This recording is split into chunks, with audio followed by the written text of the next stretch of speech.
Welcome to The Explainer. Today, we've got a real philosophical prize fight for you. We're pitting two absolute titans of influence against each other. In one corner, you have the ruthless strategist, and in the other, the master of charm. Both of them promise the keys to power, but the real question is, whose philosophy actually delivers the knockout blow in the world we live in today? So here's how we're going to break it down. We'll introduce our contenders, really dig into their core ideas, and then we're going to build a brand new hybrid strategy from their best moves. And finally, we're going to declare a winner for the modern age. All right, let's get right into it. It is time to meet the two champions battling it out for the ultimate influence knockout. Okay, so in one corner, you've got Robert Greene. Think cold, strategic, the master of control. His entire playbook is basically the ancient royal court.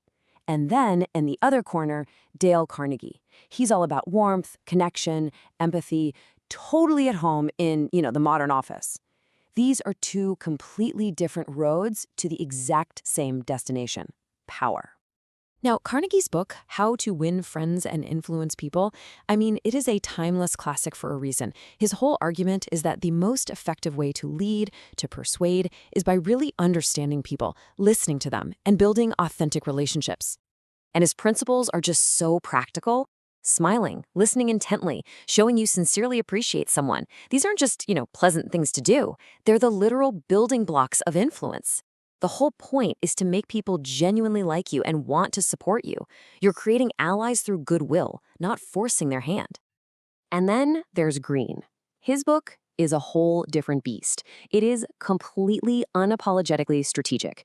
It pulls lessons from kings, politicians, and generals all throughout history on how power is really won, how it's lost, and how it's wielded. And it definitely does not shy away from the darker side of things. And these laws, they're intense. We're talking conceal your intentions, crush your enemy totally. They teach you to understand leverage, ambition, envy, deception. This is the playbook for high-stakes situations, corporate politics, tough negotiations, basically any environment where influence is the name of the game. So Carnegie presents his work as this new, better way to live. But if we look a little closer, is it really genuine kindness, or is there something a bit more calculated going on behind that smile? And this forces us to ask a really crucial question. Is this about a true desire to connect with other people, or are these friendly techniques just well-engineered tools to get ahead? Wow, this academic critique just hits the nail on the head.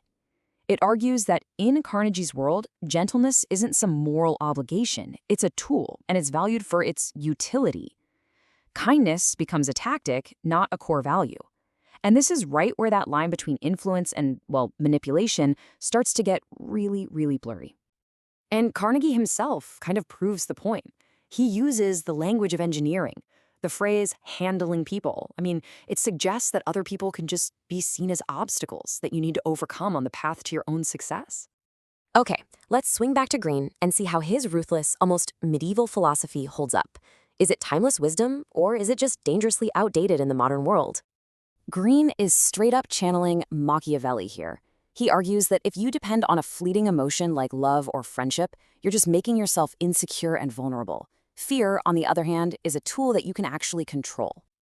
So this is the big question, right? Does this ancient advice, born from the drama of royal courts, still apply in today's world of collaborative teams and data-driven decisions? Or is trying to be the modern Machiavelli just going to get you fired? And here's the crucial difference. Back in the old courts, pure politics might have been 95% of the game. But in the modern workplace, politics without actual skills, without concrete results, is a failing strategy. You can't just play the courtier anymore. You also have to deliver. Which brings us to the judge's decision. After analyzing both fighters, it turns out the winner isn't one or the other. It's a new hybrid strategy that combines the absolute best of both worlds. So the ultimate takeaway is this: you don't have to choose. It's all about balance. You can lead with authenticity and build real connections using Carnegie's methods, while also using Greene's laws to anticipate the strategic power games playing out around you. This table breaks it down perfectly. Think of Carnegie's charm as your offense, for your daily interactions, for building allies, for leading your team. but you switch to Greene's laws for defense when you're in a tough negotiation or trying to navigate some seriously tricky office politics. And this captures the new model perfectly. It's not about being liked or respected. It's about being both. The most effective leaders, they're not naive. They approach things with friendliness, but that friendliness is always backed by strength. You lead with a smile, but you're always prepared to protect your position. So, what is the final verdict? For anyone navigating today's complex social and professional world, what's the ultimate path to influence? See, the most powerful and effective leaders don't choose one path. They synthesize. They lead with Carnegie's genuine smile, but it's always backed by Greene's strategic strength. It's not a contradiction, it's the evolution of power. So we'll leave you with this final thought to consider. Take a look at your own approach. Are you only building influence with honey? Or are you only defending it with power? Because the real secret, the real knockout strategy, lies in mastering both.